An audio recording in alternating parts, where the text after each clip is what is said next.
Invitados a esta hora en el informativo del Eje Cafetero. Cuando son las 7 de la mañana, 8 minutos, hora en Colombia, 8 de la mañana, 8 minutos en Atlanta, ya Georgia, Estados Unidos, donde está a esta hora nuestro colaborador, César Augusto Orozco Ramírez, comunicador social, director de medios internacionales, con su invitado también desde México, el doctor Carlos Arturo Ramírez Salazar, antropólogo, que tengo entendido, César, es de Armenia, aquí de Colombia, del departamento del Quindío. Pero bueno, usted se encarga pues de hacer esa presentación especial a esta hora de la mañana y le damos la bienvenida a los dos. César, muy buenos días. Buenos días a todos en Colombia, un saludo muy especial desde Atlanta, Georgia. Espero que estén muy bien. Efectivamente tenemos hoy el grato placer de tener al doctor Carlos Arturo Ramírez Salazar. Él es un antropólogo pregrado en etnología en la Escuela Nacional de Antropología e Historia de México, maestría en Antropología, Escuela Nacional de Antropología e Historia de México y doctorado en Universidad Nacional Autónoma de México con también como catedrático, profesor universitario en varias universidades de México y Colombia. Buenos días a todos ustedes, buenos días a México, en Ciudad de México, el doctor Carlos Arturo Ramírez Salazar. Buenos días, César, y a todos los oyentes. Buenos días. Buenos días. Doctor Carlos Arturo Ramírez, los saluda Germán Aguirre, director del informativo del Eje Cafetero. Queremos hablar y tocar varios temas, dado el conocimiento que tiene sobre, por ejemplo, el campo de la virtualidad semiótica, de la que su teoría dice estar formada por la realidad del ser humano. ¿En qué basa usted esta teoría? Sí, buenos días a todos. Sí, mi teoría es una teoría nueva que podemos considerar que inclusive forma un nuevo paradigma, es una nueva forma de pensar el mundo. Yo la he denominado virtualidad semiótica porque la virtualidad, cuando nosotros miramos el mundo para reaccionar y actuar en él, nosotros lo estamos haciendo es básicamente desde la memoria. Nosotros no nos podemos relacionar con las cosas directamente, sino con una memoria que ha sido adquirida a través de la existencia del individuo, que en la medida en que se comparte con otros, ¿sí?, se vuelve semiótica. O sea, la virtualidad es el sentido que las cosas tienen para nosotros. Yo hablo de que la realidad es una conducta, y esa conducta es una reacción configurativa que le da sentido a las cosas. Entonces la virtualidad semiótica es de origen biológico, pero de origen social. César. Sí, muy bien, doctor Carlos Arturo Ramírez Salazar. Este tema de la semiótica es un tema bastante interesante, de gran trayectoria. Usted definitivamente habla de la teoría que toda realidad es conducta y que la conducta apoyada en la memoria como aprendizaje experiencial es una especie de eslabón perdido. ¿Qué nos puede decir? ¿Por qué dice que su teoría tiene toda esta clase de realidad y esta conducta presentada ante la humanidad? Sí, porque mi teoría, digo que es un eslabón perdido, de manera pues digamos aproximada, porque la biología se une, el aspecto biológico se une con el aspecto mental, espiritual, o que yo denomino cultural y social, porque la memoria es un asunto meramente biológico de la sinapsis de las células, pero esta memoria, sí, al estar compartida por los demás seres humanos en acuerdos, por decir de alguna manera, se vuelve semiótica, porque la semiótica es la formación del sentido. Entonces los seres humanos, cuando hablan de espíritu, lo que están hablando es de la memoria. Y como la memoria son sinapsis, entonces ahí tenemos ese vínculo entre lo biológico y lo social, que hasta el día de hoy, según tengo entendido, no se ha enunciado, aunque las neurociencias ya se aproximan. Tenemos al doctor Ginás de Colombia, que ha hablado un poco de esto. Entonces la biología es el paso previo a la formación de lo que antiguamente los filósofos llamaron espíritu, o que actualmente se llama cultura, o que se llama también comunicación. y que es cualquier cosa como, no sé, como la amistad, como votar, como tener relaciones amigables o apreciar una obra de arte. Doctor Ramírez, ahí se podía entonces deducir que la conducta humana y todo lo que hace el ser humano estaría determinado por una emergencia de esa virtualidad que se hace humana y que habría que hablar de que está compartida por un grupo de personas que conviven formando, podríamos decir, un orden social. Sí, exacto, te me adelantaste. Al estar compartido el sentido de las cosas, o sea, lo que las cosas son, ¿por qué una naranja es una naranja? ¿Por qué un crimen es cuando tiene ciertas características? Mi teoría habla la teoría del valor, ¿sí? Mi teoría se enfoca directamente hacia el poder y el dominio. Entonces, esa virtualidad, esa memoria, que es una capacidad del ser humano como especie, ¿sí?, tiene la posibilidad de ser compartida con otros, y en la medida en que se comparta con otros forma comunidades de sentido. La cultura es una comunidad de sentido, y hay tantas culturas como comunidades de sentido hay. Hay una cultura colombiana porque es una comunidad de sentido. Dentro de Colombia hay una comunidad, por ejemplo nosotros los paisas, que reaccionamos ante el mundo de la manera diferente como reacciona el costeño o como reacciona el danés o el inglés. ¿Por qué? Porque se han criado con otra gente. En la medida en que la cultura, en la medida en que el sentido se comparte con toda la gente del mundo, entonces la cultura se planetariza. Hoy vivimos en una cultura también, no absolutamente, también planetarizada, lo cual no quiere decir que desaparezcan las culturas locales. Hoy existe una cultura planetarizada. Lo que está pasando hoy con la guerra en Ucrania, con las elecciones y la posterior asunción del poder de Trump, todos esos eventos ya nos afectan. Antiguamente, en la época de Cristóbal Colón, no, porque no había comunicación. Entonces podemos hablar de que la globalización es cuando la experiencia humana se vuelve un asunto planetario, ¿sí?, donde todo lo que sucede en cualquier parte del mundo nos puede afectar, porque hemos ido adquiriendo esa memoria, y esa memoria tiene un sentido, y ese sentido se traduce en una conducta.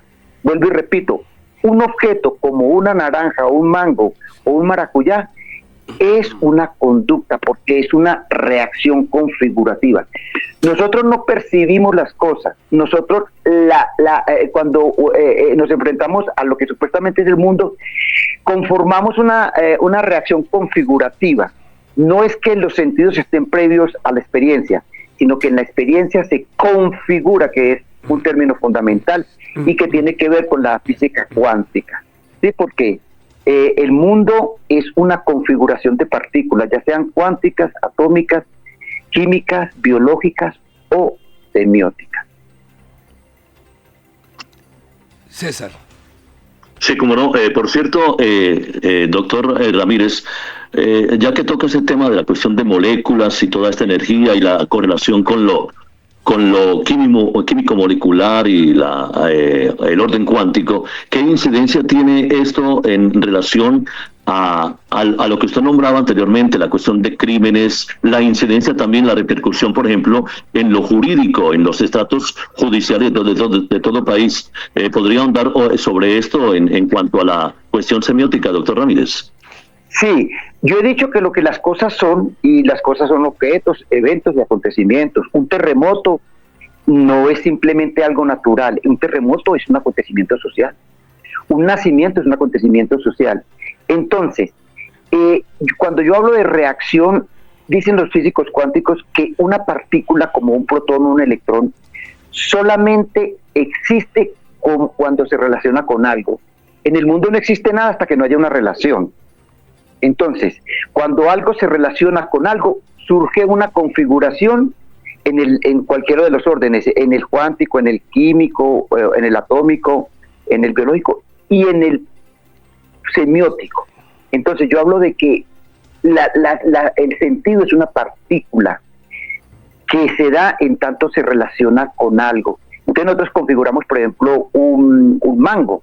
Un mango tiene que tener ciertas características, y cada una de esas características está relacionando al mundo para con otras cosas, por ejemplo, con la acidez, con el color, con la textura, para que tenga sentido para nosotros. Y lo importante de nosotros, o de la teoría, es que las cosas solamente son configuraciones, no hay una verdad, no hay nada material que determine las cosas. Escúchese bien, no hay nada material que determine las cosas. Es como si dijéramos que el mundo es cuento, pero no es cuento porque genera conductas. Entonces, no hay ninguna materialidad, sin decir que no existe la energía materia, sí, pero no hay ninguna materialidad de mango o de pecado, o de crimen, o de valor, sino que es pura memoria. Así como una cinta de cine es virtualidad, o un holograma es virtualidad, que no es nada, porque tú apagas la luz y ya el holograma se cae. En la vida de nosotros, aunque parezca casi una fantasía, solamente en viejos términos son ideas, pero estas ideas tienen una base biológica y una base histórica. Por eso la cultura es histórica. Los colombianos reaccionamos a cosas que no reaccionan los estadounidenses. Cuando nosotros vemos el mundo, lo estamos viendo desde otro punto de vista, porque tenemos otra historia, otra experiencia. Entonces, por ejemplo, todos los acontecimientos actuales son vistos desde nuestra experiencia. El norteamericano lo verá de una manera, el estadounidense lo verá de otra manera, y el europeo o los rusos lo verán de otra manera. Tema bien apasionante el que estamos hablando en este momento con el doctor Carlos Arturo Ramírez, que a propósito de su teoría se dice que el orden social o lo social, y con ello estamos hablando también de lo que llamamos cultura, es un orden en evolución de la energía, materia, que va desde el orden cuántico hasta el orden virtual, semiótico, pasando por el orden atómico, el químico molecular y el biológico. Entonces, ¿qué sería lo que habría en común en ellos y por qué estarían relacionados, doctor Ramírez? Mire, aquí está uno de los puntos más álgidos de mi teoría. Un orden, yo hablo de órdenes emergentes, configuracionales. Entonces, un primer orden es el orden cuántico, donde están todas estas partículas subatómicas. Con ese mismo orden cuántico se generan los átomos, sin dejar de existir el orden cuántico. En el átomo existe el orden cuántico. El orden cuántico es el orden de las partículas subatómicas, cuando hablamos del electrón, del protón, del neutrón, y para abajo del quarks y hasta pues de las cuerdas que hablan hoy en día. Entonces, sobre ese mismo orden cuántico se crea el atómico, y con ese mismo orden atómico se crea el químico y el biológico, hasta el social. En este orden social, por ejemplo, de entendimiento entre nosotros, está lo cuántico. Lo cuántico no es un universo por allá extraño que está en las galaxias. El orden cuántico está en este momento en nuestras palabras, en nuestro pensamiento, pero ese orden cuántico no determina lo social. El orden biológico no determina lo social se apoya en él. Esa es la parte más delicada de mi teoría. Estamos viviendo en el orden cuántico. Ustedes son orden cuántico. Esta comunicación es orden cuántico, pero pasa por diferentes niveles, hasta el social, sin desaparecer. Son órdenes emergentes, no son niveles, son órdenes. Lo uno emerge sobre lo otro. La fuente genera una realidad bella al brotar, pero el agua sigue estando ahí, no desaparece. Entonces, lo mismo sucede con la teoría mía. En el orden social está el cuántico, simplemente que ha pasado por los demás. Y el vínculo es con lo biológico, porque nosotros estamos hablando en este momento con la memoria. Dicen los neurocientíficos, cuando tú miras el mundo, lo miras desde la memoria. Y estamos hablando de que una cosa tiene determinada forma, tiene determinada profundidad, tiene determinado volumen, se ve desde la memoria. El niño, cuando observa el mundo, no ve las cosas, aprende a verlas. Entonces, concluyendo, todo lo que tú hagas es aprendido y es compartido. Esa es la realidad virtual semiótica. Todo lo que ustedes hagan, huelan, sientan, perciban, es memoria que se hace social. La doctor Ramírez, sí. La tendencia El planteamiento que usted hace es muy correcto. Ayer precisamente veía yo una película en inglés, Scarsy Child, Niño Asustado, en el cual desde muy niño, desde muy joven, los padres inculcan a los niños, en este caso en esta película, a comer, por ejemplo, un helado, que le llamamos aquí un ice cream.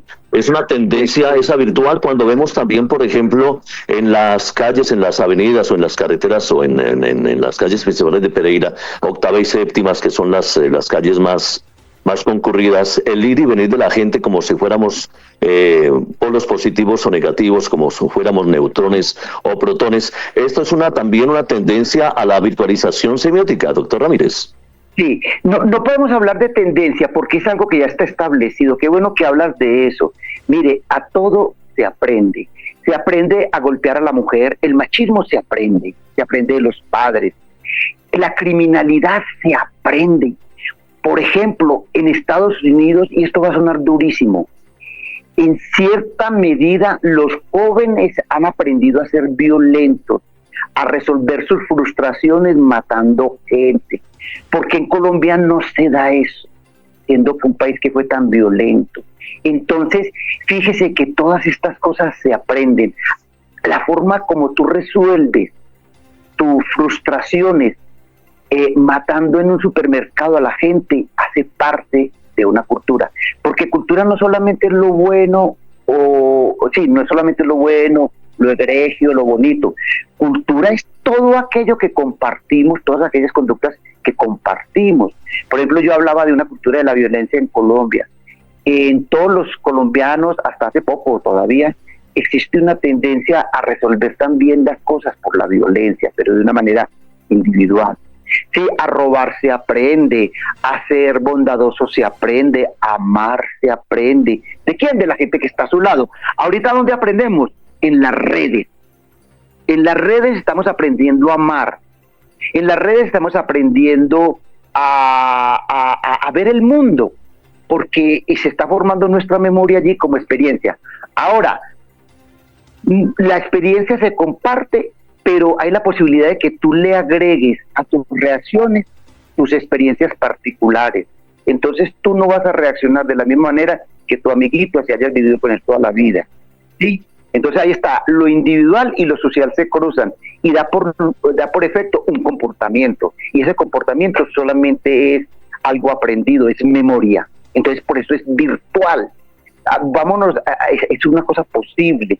Una película es una virtualidad, una obra de García Márquez es una virtualidad, pero tú vives ese mundo y lo entiendes. Exacto. Adelante, doctor.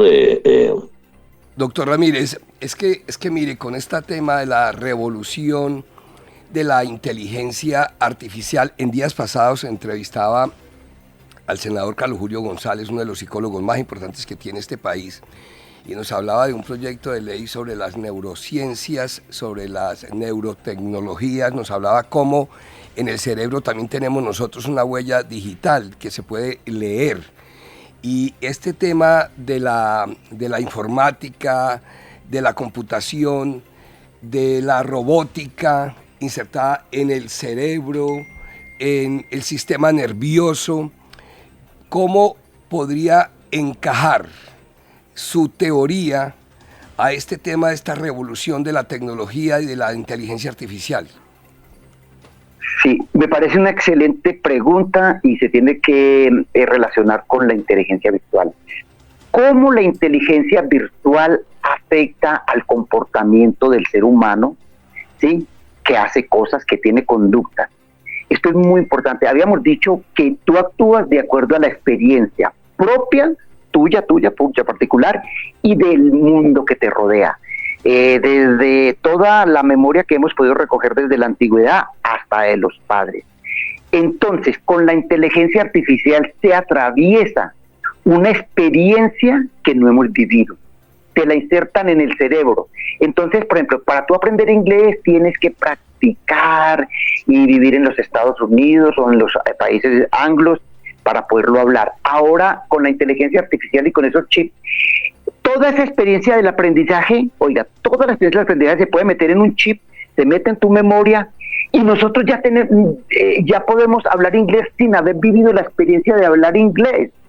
Entonces, el ser humano en su memoria y en sus conductas se potencializa al máximo, porque una computadora puede hacer miles y miles de operaciones que tu cerebro, que va a una velocidad mucho menor que la luz, no puede realizar. Entonces, como que el ser humano se vuelve como un ser máquina, que va, de hecho ya lo somos en parte ya somos esos cyborgs, porque tomamos la experiencia que está en circuitos electrónicos y la incorporamos a nuestra experiencia y nos potencializamos como seres humanos para resolver las cosas. Ya somos cyborg, o sea, hombres máquinas, y estamos, porque nos ayuda pues todo lo que es la experiencia, la inteligencia artificial. Esto es muy importante, no es que vamos para allá, ya estamos empezando a hacer, y mi teoría plantea que el día de mañana la realidad puede ser meramente de carácter virtual semiótico, pero de base ya no biológica, sino maquinal. La biología desaparecería y emergería solamente lo maquinal. No quiere decir que desaparezca el ser humano, sino que existirían dos mundos casi. El sello digital en el cerebro, eso me llamó mucho la atención, doctor Ramírez, el sello digital en el cerebro, porque precisamente ahora en los viajes que yo he realizado y comúnmente uno ve en el aeropuerto, ya no se está pidiendo ni un pasaporte ni nada, sino simplemente usted se presenta ante una cámara, le toman una fotografía, no presenta ningún documento, ningún pasaporte, y usted va prácticamente sellado en el cerebro. Pero casualmente hoy en la mañana se estaba ventilando un caso muy importante en relación a una madre que se convirtió prácticamente en una seguidora de millones y millones de fanáticos a través de redes sociales, y el tema ha cobrado mucha vigencia porque precisamente esta mujer trató de usar en su serie que realizaba a través de redes sociales de esclavitud de sus hijos. Incluso uno de los hijos ha tildado a su madre como que lo hubiese tratado de empleado, siendo su hijo y siendo aún menor de edad. De hecho, entrará una ley aquí en Estados Unidos que estará protegiendo a los hijos de ser usados en redes sociales. Pero mi pregunta va, doctor, esta última pregunta, ya por el tiempo tan escaso que tenemos en este espacio del informativo del Eje Cafetero. ¿Cómo esta teoría podría contribuir a lo que está pasando en el mundo de la política hoy en día como teoría social? Partiendo desde el punto de vista que hay un nuevo ordenamiento mundial por parte, ya se sabe, de 5 potencias que de hecho ya están tratando de controlar el mundo desde todo punto de vista, doctor Ramírez. Sí, muy importante, y lástima que se acabe el tiempo.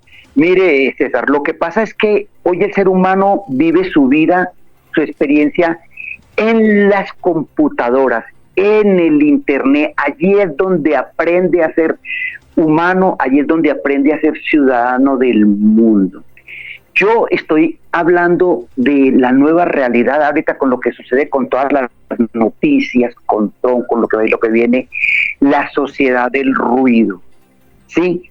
¿Por qué la sociedad del ruido?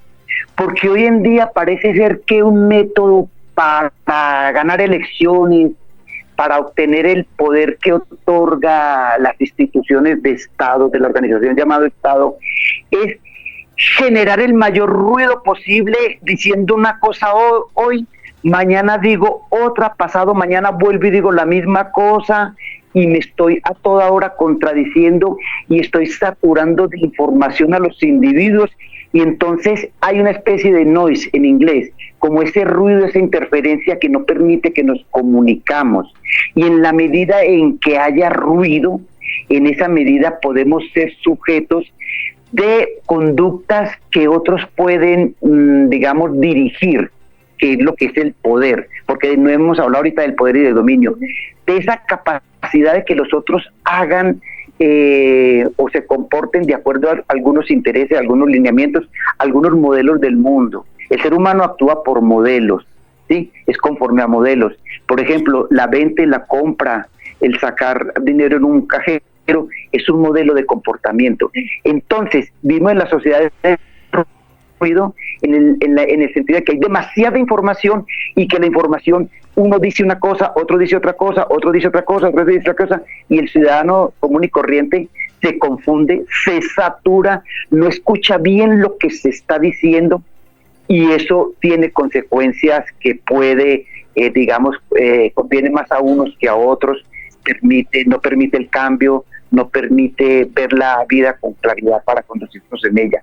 Entonces eso es muy importante. Como otro habló de la sociedad líquida, o como otro habló de que todos los sólidos se desvanecían en el aire, yo planteo que hoy en día vivimos en una sociedad del ruido porque está saturada por la comunicación. Los comunicadores saben muy bien eso, que cuando hay demasiadas comunicaciones en el ambiente no se escucha nada, ¿sí?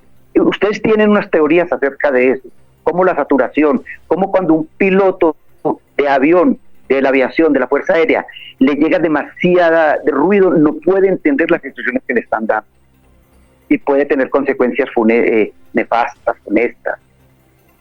Doctor Ramírez, una pregunta, y permítame, doctor Germán y Álvaro, ¿qué incidencia tiene esto de la virtualización semiótica en países que, sin degradar a ningún país, hablamos de países latinoamericanos, centroamericanos y del África, son subdesarrollados? ¿Es más aplicable esta virtualización semiótica a países desarrollados, industrializados, o esto va en su teoría general?